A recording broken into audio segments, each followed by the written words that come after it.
Assalamu alaikum wa rahmatullah, Ramadan Mubarak Karim. Bienvenue sur ma chaîne. Aujourd'hui, je vous présente la recette de la très connue soupe de Ramadan qu'on appelle la harira.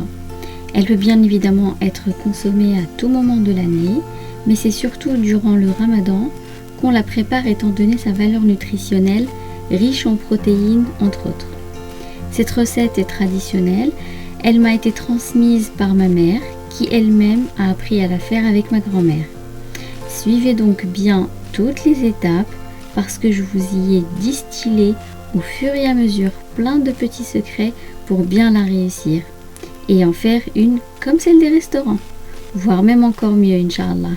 Et surtout je vous dirai comment on reconnaît une harira bien réussie. Bismillah pour les ingrédients.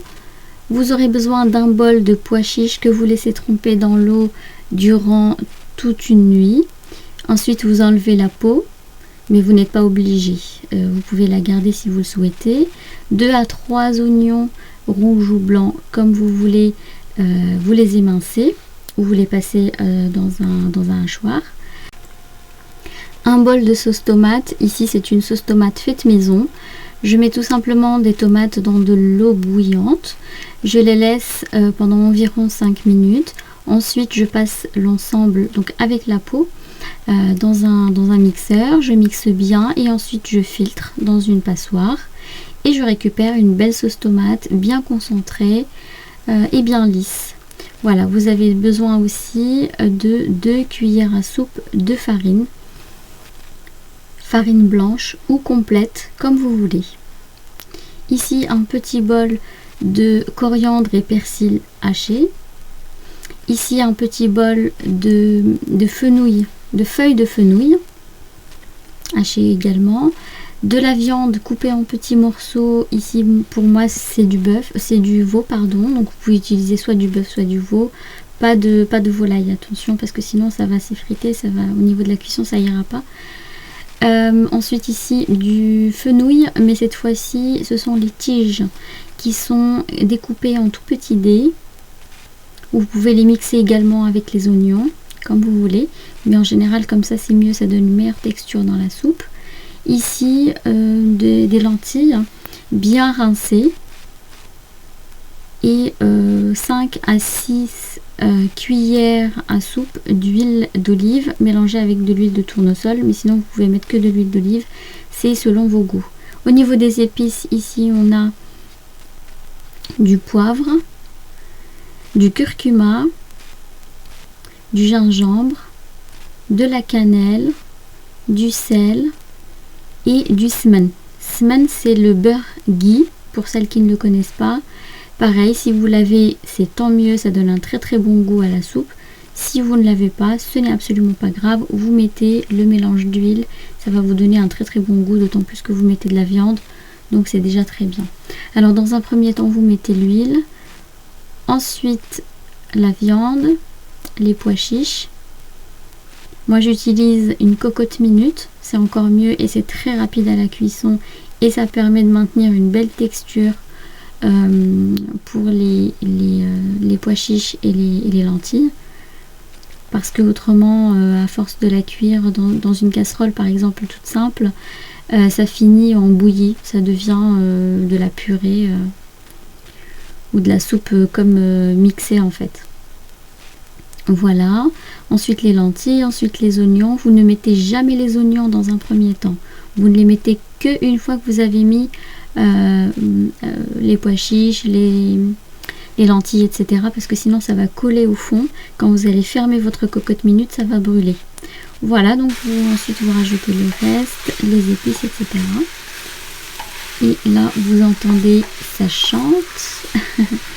Vous faites rissoler l'ensemble. Vous surveillez bien que ça ne colle pas au fond. Et normalement, ça ne colle pas. Hein. Si vous ne mettez pas les oignons tout en bas, il n'y a pas de risque. Voilà, vous la faites bien revenir avec des petites pauses de temps en temps. Vous surveillez que rien ne colle. Voilà, si ça colle, vous grattez un petit peu. Mais là, vous voyez, il n'y a rien qui colle. En général, si vous mettez bien l'huile dans un premier temps et les pois chiches, il ne se passera rien. Rien ne sera brûlé. Voilà, vous surveillez un petit peu les oignons. Et dès que ça commence à retomber, là vous rajoutez 1 litre, voire 1,5 litre d'eau bouillante. Et vous mélangez bien l'ensemble. Vous décollez ce qui est collé éventuellement sur les bords, sur les côtés. Et donc là, vous laissez bouillir tout doucement. Et vous voyez là, tout ce qui n'est pas bien cuit, ça remonte à la surface. Ici, vous voyez cette mousse avec les feuilles de coriandre et de persil. Vous fermez votre cocotte minute.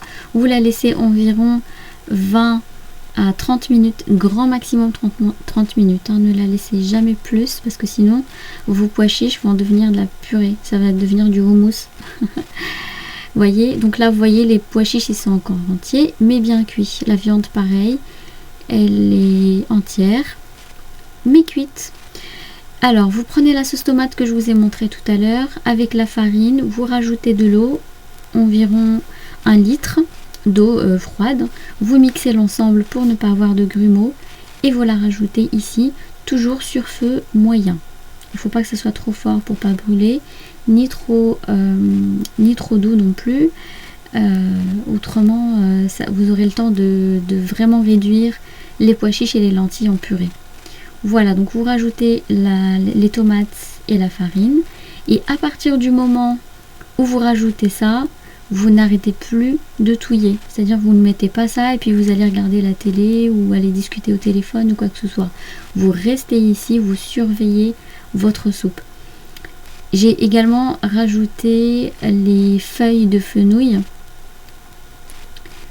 hachées. Voilà, on les met qu'à cette étape-là pour garder la chlorophylle le plus longtemps possible et c'est ça qui permet de donner un très bon goût à la soupe. Voilà, donc là vous voyez il y a une espèce de mousse à la surface qui danse là comme ça en haut et plus ça cuit, plus vous tournez, plus cette mousse là disparaît. C'est tout simplement la farine qui est en train de cuire et tant qu'il y a de la mousse vous continuez de cuire la soupe, c'est qu'elle n'est pas encore bien prête. Vous voyez ça commence à coller sur les bords, vous voyez ce qu'on voit, une espèce de collerette, vous voyez là je vous la montre et puis il y a un petit tourbillon au centre, une petite mousse qui s'est d'ailleurs colorée en rouge, ça veut dire que la farine est en train de vraiment bien cuire. Donc là vous continuez de touiller toujours, attention de ne pas trop écraser quand même vos pois chiches et vos lentilles, et plus vous allez mélanger, plus ça va cuire et plus cette fameuse mousse va disparaître et c'est ça qui nous indique la cuisson de la harira. Donc là vous voyez, bon j'ai fait un peu en accéléré, donc là vous voyez il n'y a plus aucune mousse. Et vous voyez bien sur les côtés, il y a la fameuse collerette. Donc la soupe elle colle sur les côtés. Mais aussi vous voyez que les ingrédients remontent à la surface. Vous avez vu quand j'ai ouvert après la cuisson des 20 minutes, il y avait quasiment que de l'eau à la surface et tous les ingrédients étaient en bas. Donc là pour savoir si votre soupe est quasi parfaite, c'est quand les ingrédients vous les voyez à la surface. Entre les lentilles, les pois chiches, le fenouil, etc. Vous voyez tout à la surface, c'est que tout est bien cuit et tout est bien homogène.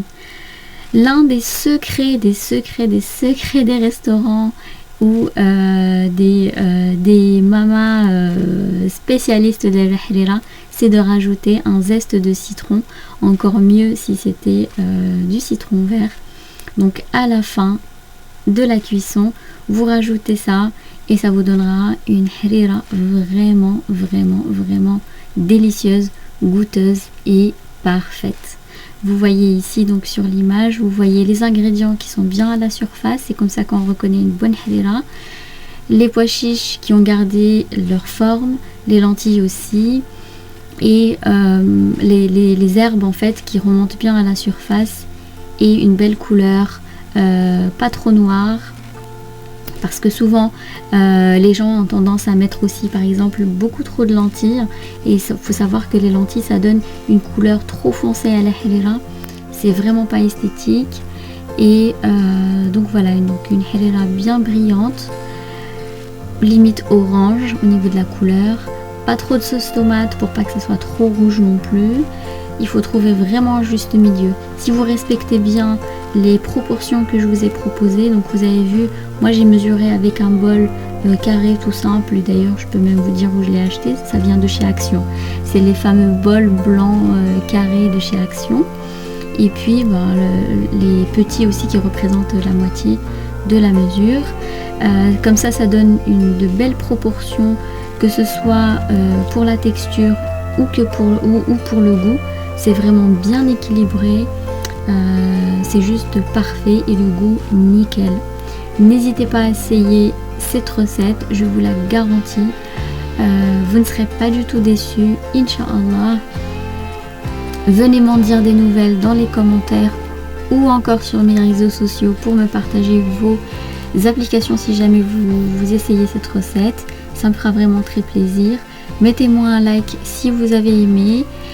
Partagez au maximum avec vos amis et abonnez-vous à la chaîne.